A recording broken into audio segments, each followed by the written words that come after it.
1, 2, 3, 4. I was born to run.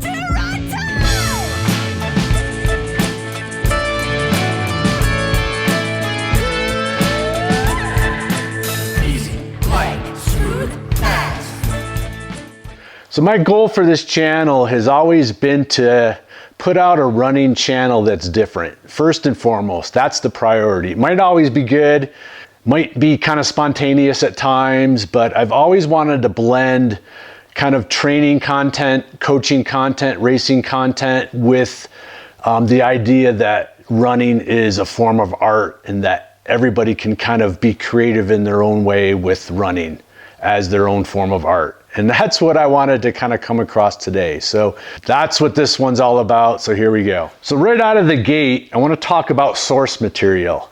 Many artists use source material. And one of my favorite artists of all time is Jean-Michel Basquiat. And one of his source material was a book on symbols. And he actually had this book, it was just full of symbols and the meaning of the symbol. For example, he would just use a symbol like that in some of his art. So that book was his source material for his inspiration in a lot of his artwork that he did in the 80s. Another good example, when Chris and I wrote Born to Run 2, our source material was a cookbook and a recipe book in old school magazines. We wanted the look and feel and the vibe of every page as an experience. Kind of like a cookbook and a recipe book where there's a picture on each page, or like old school magazines. Again, that was our source material. So as runners, what is our source material? Well, I think it's our body. We begin to learn about our body. Maybe we follow a training plan. Maybe we have our watch that gives us data. That data is our source material. And if we also look at how in the type of running we do, whether it's a certain race distance, maybe our source material becomes to learn more about our body. We start to experience a lot of different distances. If you're a marathoner, maybe, hey, we look to do all different types of distances, similar to Kilian Jornet, who races every type of distance. That's giving us experience. That's giving us source material for us to learn more about what really inspires us as runners.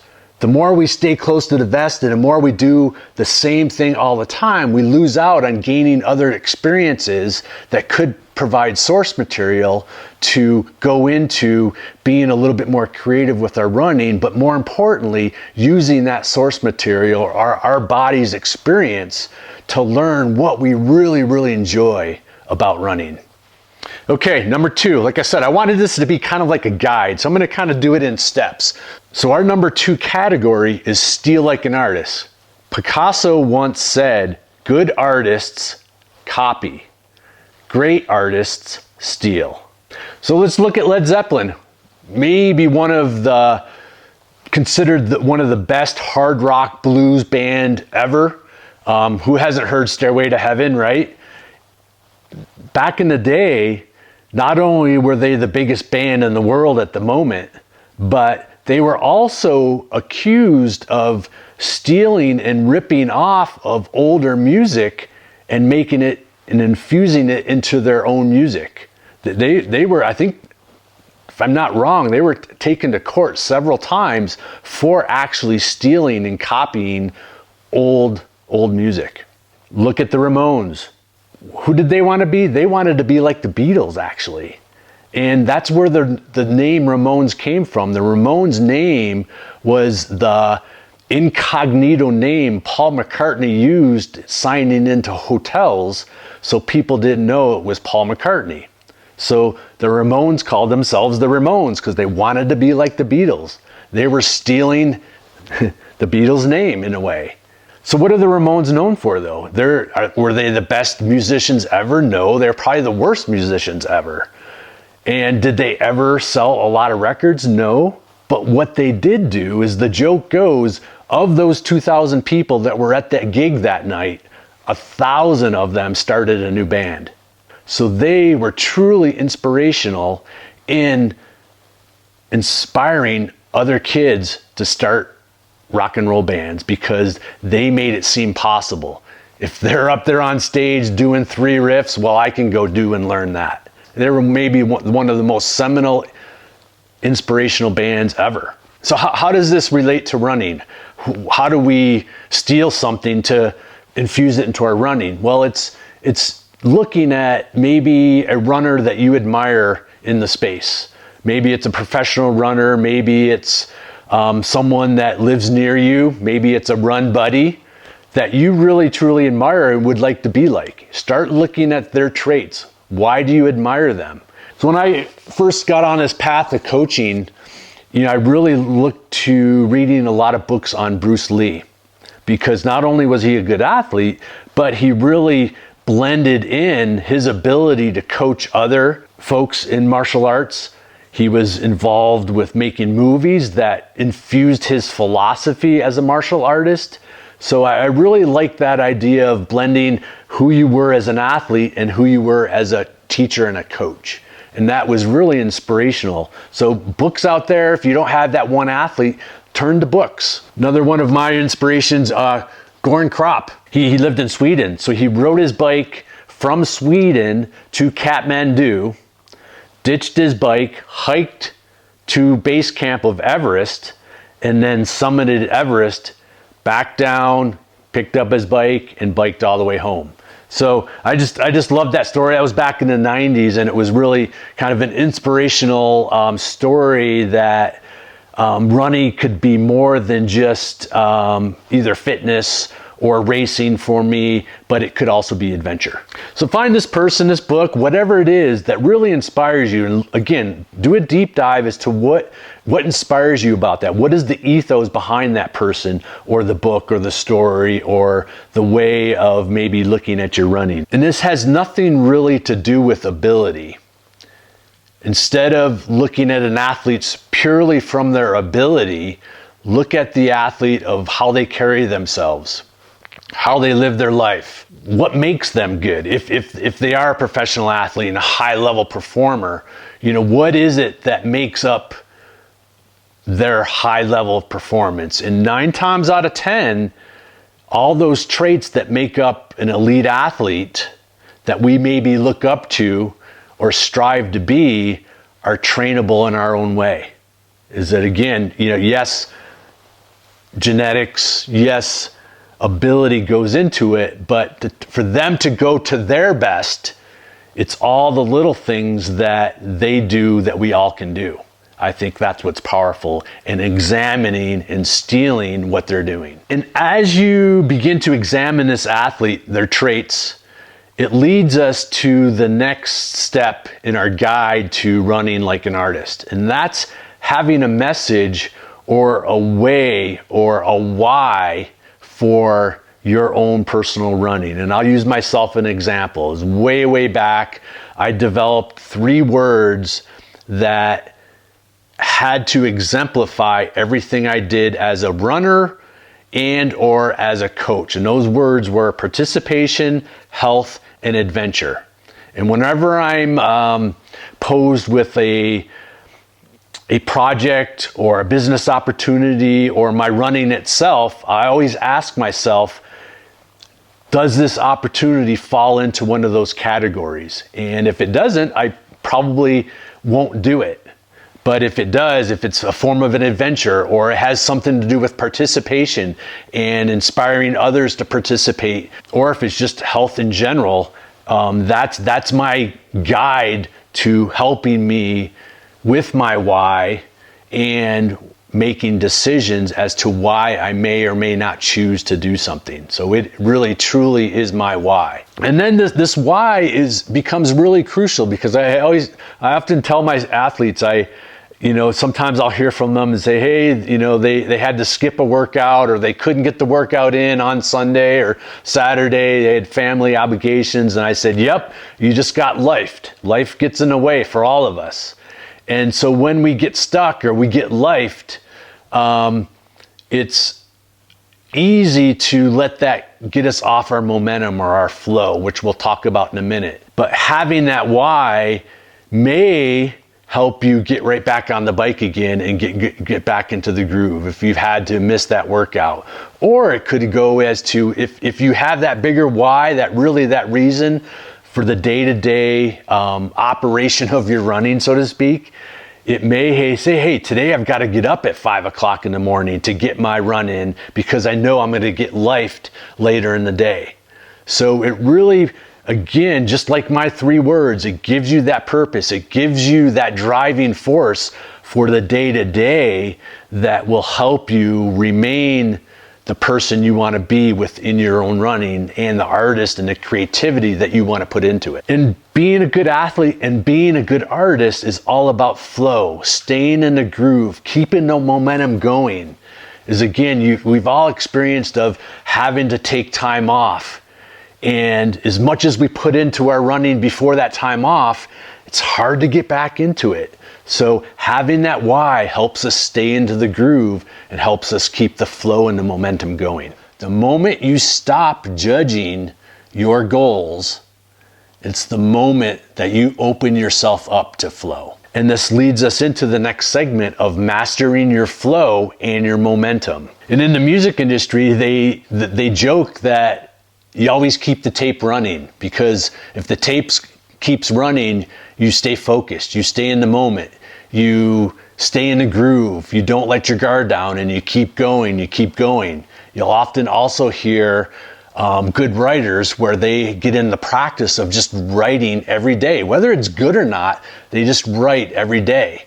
And it starts to create this flow, this momentum, this muscle memory. So some tricks to keep you in the flow and keep the momentum going for your running is to be organized, to plan ahead, to know when those opportunities to get lifed are coming up so you can get up an hour earlier to get your run in. So just being organized and planned throughout your week, looking ahead of what you have planned the next day so you can plan your fueling, your nutrition, other obligations, and so you know when you're out that door putting foot to the pavement or the snow. And I think part of what goes into organization and planning also goes into stating your intentions to family members of what your goals are, so they know your intentions and they're buying in and they're part of the team. I think that goes a long way to creating a cohesive team at home for when those times where things get stressful or it gets busy. Everybody knows the intention, everybody knows the plan around your why. And to keep the momentum going, I often encourage runners to think about doing less more often. Sometimes we get stuck in thinking we've got to go out for that hour run all the time, and when we don't have time for that hour, we don't go out at all. But if we take on this philosophy of doing less more often, it keeps us in the flow. Another thing that keep us in the flow, keep the momentum, sometimes, especially if we're doing a new adventure or maybe upping our distance, we're getting really excited about our running and we're seeing it too short term, and this kind of can force us into going too big too soon, which, you know, I'm all for adventure and all for going big, but a common product of going too big too soon is then you need more recovery, or you get burnt out and you take a lot of time off that causes that flow to get disrupted and that momentum to stop.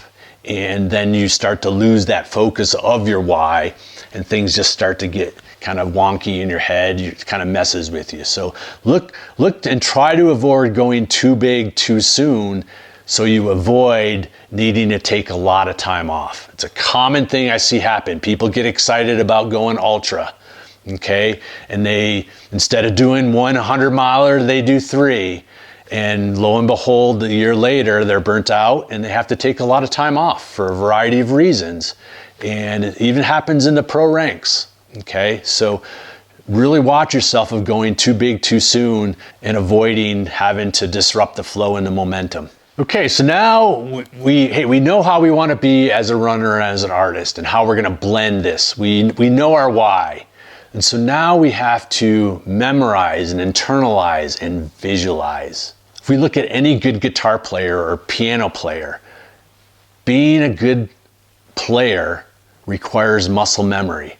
You begin to feel the notes, okay? It's not just where are they, you just know what that feels like to hit a G or a B or an A minor, okay? It's muscle memory. As an athlete, our form of muscle memory comes in two ways.